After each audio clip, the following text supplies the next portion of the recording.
Salut les curieuses, salut les curieux. Aujourd'hui, je vais répondre à une question qui m'a été posée par Anna. Anna me pose cette question, elle me dit: «Je suis très complexée par mon corps, j'ai du mal à me faire belle, j'ai du mal à assumer mes rondeurs. Qu'en penses-tu?» Alors déjà, merci Anna pour cette question.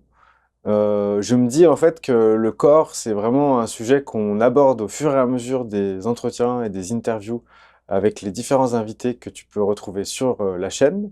Les différents rendez-vous qu'on a fait, il y a vraiment beaucoup en pointillé ce sujet du corps. Et c'est vrai que j'espère qu'on va pouvoir un jour consacrer un entretien entier au corps, tellement c'est important. C'est important parce que c'est là que se cristallise à peu près tout ce qui est lisible pour les autres. C'est ce qui fait qu'on est atteignable, c'est ce qui fait qu'on est situable et donc critiquable.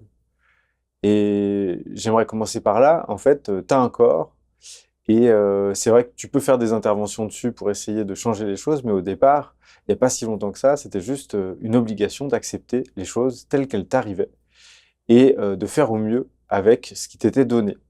C'est vrai qu'on n'est pas tous égaux là-dedans et que comme on vit dans une période où l'égalité est quand même très recherchée, parfois même de façon un peu artificielle, on peut ressentir une certaine injustice, une certaine frustration à vivre dans un corps qu'on n'aurait pas choisi si jamais on l'avait vu sur un catalogue. Mais c'est une autre approche qui me vient quand tu me poses cette question-là, c'est le fait d'inverser les choses. Effectivement, aujourd'hui, on est habitué à choisir et à faire exactement ce qu'on veut. Donc, je pense, je sais pas, moi, faire son sandwich soi-même, faire sa pizza soi-même, faire sa maison soi-même, etc., etc. Et puis, mais si tu regardes bien, que ça soit les pizzas, les sandwichs ou les maisons, on a aussi une bonne part d'illusion là-dedans. Une bonne partie de l'illusion d'avoir des choix. Je m'explique, les maisons qui se construisent en ce moment, il n'y en a pas beaucoup qui se ressemblent pas. J'ai l'impression qu'elles sont toutes blanches et noires, avec des têtes des lotissements qui poussent un peu de partout. D'ailleurs, au passage, on voit qu'on a perdu le régionalisme et les spécialités et le fait d'utiliser les pierres locales, etc. Ce qui pouvait donner des maisons qui, selon les goûts, pouvaient passer de très très belles à très critiquables. Et là, il y a une uniformisation des styles dans toute la France, que ce soit sur Belle-Île ou à Maubeuge ou à Paris ou dans les alentours ou dans le sud de la France. J'ai l'impression que toutes les maisons en ce moment qui sont construites se ressemblent. Il faut avoir beaucoup, beaucoup, beaucoup d'argent pour faire autre chose. Donc on a l'impression de choisir, mais finalement, on a un choix qui est très limité, puisque notre budget va nous faire choisir à peu près comme tout le monde. On va choisir à l'économie et on va essayer d'avoir une taille de maison respectable. Et puis, ben, on va faire au mieux ensuite avec un rapport qualité-prix qui est souvent critiquable, bref. Donc, ce que je veux dire par là, c'est que l'époque dans laquelle on vit, elle nous fait miroiter régulièrement de pouvoir faire du sur-mesure pour nous, de pouvoir choisir ce qu'on veut. On n'est plus habitué à devoir faire face à des choses qui sont à nous et qu'on n'a pas choisies. Il y a la famille qui fait pas exception à ça. Mais tu vois que la famille, en ce moment, elle est en train aussi de voler en éclats, c'est-à-dire que la famille traditionnelle, elle n'est pas spécifiquement mise en valeur en ce moment. Donc en fait, on est dans une période où il est difficile d'accéder à la démarche de se regarder, de prendre son corps tel qu'il est et d'accepter ce corps. Il y a tellement de publicités qui vont te dire que tu peux faire autre chose. Il y a tellement de professionnels qui vont te dire que tu peux faire autre chose. Mais le point de départ, il est là. C'est ton corps. Anna, ton corps, il est tel qu'il est. Et selon comment tu vas le vivre, tu vas pas dégager la même chose. Et les gens autour de toi ne vont pas avoir la même souplesse de critique. Plus tu vas habiter ton corps, moins il sera critiquable. Évidemment, chacun peut habiter son corps de la façon dont il lui semble bon de le faire. Donc, que ça soit en ayant un style marqué ou pas, que ce soit en ayant justement des apparats qui font qu'on rentre dans une sorte de mouvance ou pas. Je pense qu'il y a différentes stratégies pour arriver à ce résultat de simplement, je joue avec mon corps, je me mets en valeur et j'assume ce point de départ qui m'a été donné et j'en fais quelque chose qui me ressemble parce que, par définition, il me ressemble, ce corps. Je sais que c'est pas très politiquement correct de dire que le corps est quelque chose qui donne accès à une lecture des gens, mais je pense que c'est pour ça aussi que tu es gêné. Je pense qu'on est gêné par ce corps parce que il a tous les défauts du monde, celui-ci. C'est à cause de lui qu'on est incarné. Le temps passe sur lui et donc nous le marque. Les blessures se voient, les cicatrices. Il nous laisse pas tranquilles. Tout le monde nous voit. On peut se demander pourquoi à une période d'il y a 10 ou 15 ans ou 20 ans en arrière, on était habillé comme ça, on avait ce look-là, et puis on peut rencontrer celui qu'on était ou celle qu'on était avec vraiment effarement en disant «Ah ouais, je ressemblais à ça». Mais là où je voudrais aller, c'est il est quand même possible, sans faire de cela une science exacte, de se baser sur le corps d'une personne, et d'ailleurs c'est ce qu'on fait automatiquement, pour savoir qui est cette personne. Quand on dit l'habit ne fait pas le moine, ça veut dire qu'il y a des contre-exemples au fait de suivre son intuition et sa lecture du corps quand une personne nous est présentée, quand on rencontre une personne pour la première fois, c'est bien par le corps que l'alchimie opère ou pas entre nous et la personne qu'on rencontre. Ce corps, il est à accepter parce que si tu ne l'acceptes pas, eh bien tout simplement tu vas le subir, tu vas le traîner comme un boulet et ça va se voir. L'énergie autour de toi va être marquée du fait que tu traînes ce corps comme un boulet. Alors cela peut t'apporter peut-être parfois de l'empathie de la part des gens qui vont te croiser, mais ça donne une ambiance générale à ton incarnation qui est le fait que tu n'aimerais pas être là, t'aimerais être ailleurs, t'aimerais avoir un autre corps, être quelqu'un d'autre. Mais si quelqu'un dégage autour de lui l'envie de se débarrasser de son corps, il y a quand même beaucoup plus de chemin à faire pour rentrer dans quelque chose de beau avec cette personne qu'une personne avec laquelle on sent un naturel, quelque chose de rapide. Et je ne suis pas en train de te critiquer et de te dire que tu es nul, que tu n'y arriveras jamais. Non, je te dis que la solution, elle est déjà là. Ton corps, c'est celui qui est là. Et tu peux pas y faire grand-chose. Tu peux pas y faire grand-chose, mais s'il y a de l'amour qui se génère entre toi et ce corps, plus l'amour va grandir, et plus autour de toi, les gens n'auront plus cette marge de manœuvre que tu connais, de te regarder en coin, que tu te sentes jugé, alors que c'est pas exprimé. Parce que j'imagine, dans ce que je ressens en tout cas, j'imagine que personne ne te fait de remarques ouvertement. Personne ne te critique de façon ouverte. Tout ça, j'imagine que c'est une espèce d'ambiance, hein, avec des nuages que tu te trimbales au-dessus de toi, comme si tout le monde te regardait, comme si tout le monde te jugeait. Alors, j'ai envie de te dire, petit 1, c'est vrai, on fait tous ça avec tout le monde, même toi tu le fais. Sans doute différemment de ceux qui sont à l'aise avec leur corps, mais n'empêche que tu le fais. C'est presque obligatoire. Enfin, je veux dire, ça se fait avant même que ta tête s'allume, hein, ce jugement-là, cette espèce de ça passe ou ça casse, est-ce que je me sens bien, est-ce que je trouve la personne harmonieuse, qu'est-ce qu'elle dégage, et puis c'est quoi son histoire, c'est quoi son âge, est-ce que c'est quelqu'un de marqué, est-ce que c'est quelqu'un de plutôt lisse, est-ce que c'est quelqu'un qui a l'air dans la lune, est-ce que c'est quelqu'un qui a l'air grave, sombre, quelqu'un qui a l'air gentil, quelqu'un qui a l'air fourbe. Les physiques disent beaucoup de tout ça. Et donc, à ce titre-là, plus on va être copain avec son corps, plus on va prendre la responsabilité de ce corps. Et plus on prend la responsabilité de ce corps, moins les autres ont d'espace pour faire autre chose que ce petit réglage de départ. Il y a des gens qui t'aimeront pas. Il y a des gens qui, en te voyant, vont sentir que l'alchimie entre eux et toi est discutable, et peut-être bancale, difficile à trouver. Mais il y a 98% des gens que tu vas croiser qui penseront pas ça, si toi, dans l'amour que tu donnes à ton corps, il n'y a pas l'espace pour te faire douter. Et si toi, en interne, t'es pas en train de vivre le fait de penser que tout le monde te juge, que tout le monde a des trucs à dire mais que personne ne les dit, etc. Là, il y a une sorte de parano à cet endroit-là qui se met en place, alors que c'est simplement, en fait, les critiques que tu te fais déjà que tu ne voudrais pas voir faites par d'autres. Voilà, c'est là le centre, parce que quand je commence à parler, je sais pas trop où je vais, mais c'est là le centre de ce que j'ai envie de te dire, Anna. Les critiques dont tu as peur sont celles que tu te fais déjà. Et donc, en faisant ces critiques-là, les autres feraient que confirmer ce que tu penses déjà. Et c'est ça le pire, ce serait que la prophétie se réalise. Mais encore une fois, tant qu'une prophétie n'est pas réalisée, on cherche à ce qu'elle se réalise. Une prophétie qui n'advient pas, c'est une prophétie qu'on attend voir réalisée. Donc il y a une tension, il y a une sorte de suspense à voir quand est-ce que quelqu'un va me critiquer par rapport à ci, par rapport à ça, par rapport à mon poids, par rapport à, je sais pas moi, par rapport à mes cheveux, j'en sais rien. Si toi tu penses ça de toi, c'est comme si tu attendais que quelqu'un le fasse tout en redoutant que quelqu'un le fasse, et il y a une tension, et il y a quelque chose qui se passe à l'intérieur de toi. Tu vois bien que ça prend beaucoup de place en fait dans ton énergie, ça. Ça prend beaucoup de place dans la relation que tu peux installer avec les autres. Et donc, si tu enlèves cet endroit-là de la relation qui n'est pas possible, eh bien tu donnes de la place à la relation avec l'autre.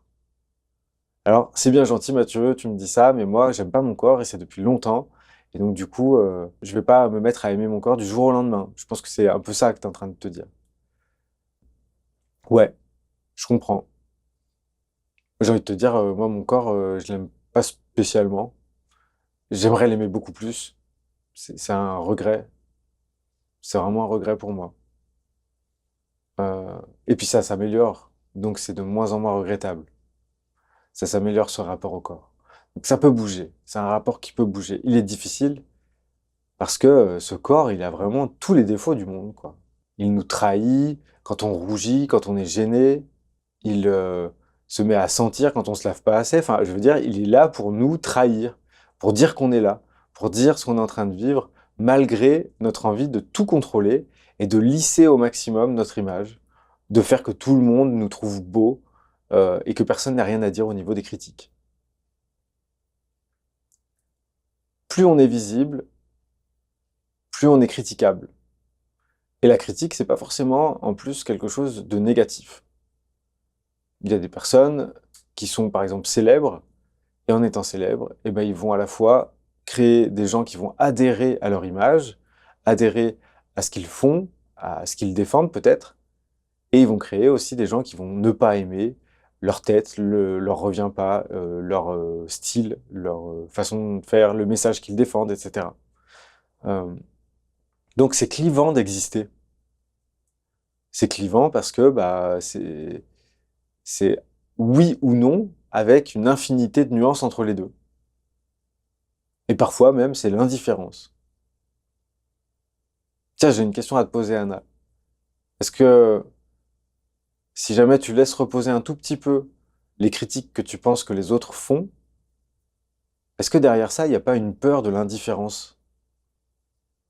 Est-ce que ce serait pas pire pour toi de réaliser que personne te critique et que toi qui t'es mis un petit peu à l'écart de la vie, eh bien, tu y es pour les autres. Et donc, du coup, la plupart des gens, simplement, bah, ils savent que tu es là, puis voilà. Ils ont rien à dire de particulier. Est-ce que ça, c'est pas un peu plus violent que les critiques éventuelles? Comment ça sonne pour toi? Je suis pas sûr de moi, mais je trouve ça intéressant à se poser comme question. Si je reviens sur le corps et sur le fait qu'il trahit absolument tout ce qu'on voudrait cacher, il révèle aussi tout ce qu'on a à assumer. Donc il dit notre âge, il dit notre état de santé, il dit notre humeur du moment. Et je ne sais pas si tu es d'accord avec moi, mais si on regarde les gens qui se professionnalisent dans le contrôle de l'image de leur corps, bah, on voit que c'est pas spécialement déjà des gens qui sont heureux, parce qu'en fait, il y a une sorte de pression à maîtriser ce corps à la perfection, à le contrôler dans tout ce qui pourrait être critiqué, puisque ces personnes sont exposées, c'est pour ça qu'elles maîtrisent autant leur image. Et donc, si on pense par exemple à un politicien qui a appris à bouger les mains d'une certaine façon, à fermer les yeux à tel moment, à hocher la tête à un autre, à prendre 2 secondes de silence en plus parce que c'est grave, etc., pour respecter les codes implicites de la communication et s'y plier, bah, ça tue leur personnalité, ça tue leur créativité, ça tue leur individualité, leur identité, au service de l'image qu'ils veulent avoir pour les autres. Et donc ils sont peut-être merveilleusement beaux d'un point de vue extérieur, merveilleusement célèbres, reconnus, aimés, adulés, Mais je te garantis que pour la plupart, il y a un revers à la médaille, une solitude immense et une incertitude de savoir si on les aime pour eux ou pour leur image, qu'ils ont si bien réussi à mettre en place, qu'ils ne savent plus, même eux, vraiment faire la distinction entre qui ils sont et l'image qu'ils donnent, sachant que l'amour que leur donnent les gens arrive sur l'image qu'ils donnent et donc du coup ne les nourrit qu'à moitié. Je ne sais pas s'il est plus facile d'aimer son corps en étant beau qu'en étant moins beau. Et encore une fois, ça c'est relatif, c'est subjectif. Il y a des personnes que je trouverais belles, que tu trouverais pas belles, et inversement. C'est obligé. Mais le truc étant, c'est que, est-ce qu'il est plus facile d'accepter son corps quand on est beau? Je sais pas. Les personnes extrêmement belles, quand la vieillesse arrive, comment elles vont? Qu'est-ce qu'elles vivent? En fait, tout le monde a une espèce de boulet au pied en ayant un corps. Et puis en même temps, c'est ce qui nous permet de vivre cette vie. C'est ce qui nous permet de nous rencontrer. C'est ce qui nous permet d'échanger entre nous. C'est ce qui nous permet de célébrer. Ce qui nous permet de faire des expériences, d'être essoufflé, de courir, de jouer, de nager, de regarder un coucher de soleil, de prendre ses enfants dans ses bras, de prendre son amoureux ou son amoureuse dans ses bras. C'est ce qui nous permet de, je sais pas moi, de dormir, de se sentir bien, de se sentir lourd. C'est ce qui nous permet d'éprouver, de sentir ce qui se passe, d'être incarné et de savoir que c'est vrai. Quand on se cogne sur une table, on a mal, on est incarné. C'est aussi ce corps qui permet ça. Si on était évanescent, moi je sais qu'il y a une partie de moi qui aimerait trop ne pas avoir de corps, pouvoir se balader comme ça, comme le vent ou un truc comme ça, assez aérien quoi. J'aimerais bien souvent ne pas avoir ce corps-là, et puis je l'ai souhaité vraiment très fort par le passé. Ça dispense d'une certaine réalité, ça dispense d'une certaine rudesse. Mais dans cette rudesse, si on va la visiter, si on l'accepte et si on la prend à bras le corps, si on accepte que c'est à soi, en fait, ce corps-là, bah derrière, le corps devient aussi un allié. Parce que là, il est un ennemi, mais il peut pas être un allié. Jamais. Tu peux éventuellement te servir de lui pour avoir de l'empathie parce que tu te trouves pas belle. Mais c'est vraiment le seul truc qui puisse faire de positif pour toi, c'est créer presque de la pitié chez les autres. Donc c'est un avantage discutable, quoi. Voilà, Anna, j'ai fait le tour de ce qui me venait par rapport à ta question. J'y suis allé un peu fort peut-être, mais voilà, je le sentais comme ça.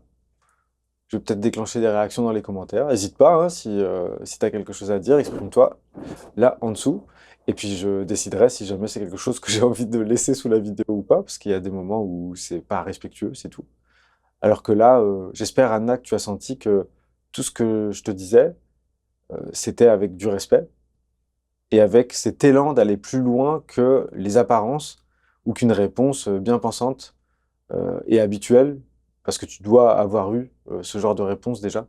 Tu dois avoir eu ce genre d'éclairage sur ta situation souvent. Dès qu'il y a quelqu'un avec qui tu rentres en intimité, tu dois lui dire que tu es complexé avec ton corps. Et là, j'essayais dans la réponse d'aller aux endroits où on va pas d'habitude. J'espère que ça t'aura aidé. Et puis j'espère que toi aussi qui regardes cette vidéo, si jamais tu te sens un peu comme Anna, déjà bah, tu peux lui dire en commentaire.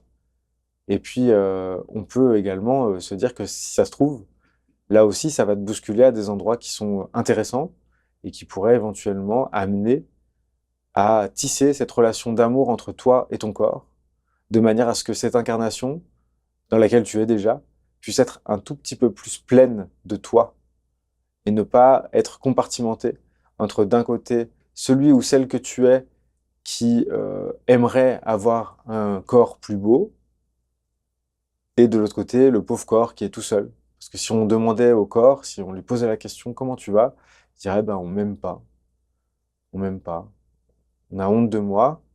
Et c'est pas pour faire culpabiliser que je dis ça, c'est juste que le corps en lui-même, il a une existence et que bien souvent, il est quand même au service de ce qu'on vit. Il nous amène toujours là où on veut. Et même si des fois il nous trahit, même si des fois on aimerait être ailleurs que là où le corps se situe, ben c'est aussi sur lui qu'on peut compter pour pas mal de choses dont on a vraiment envie et vraiment besoin.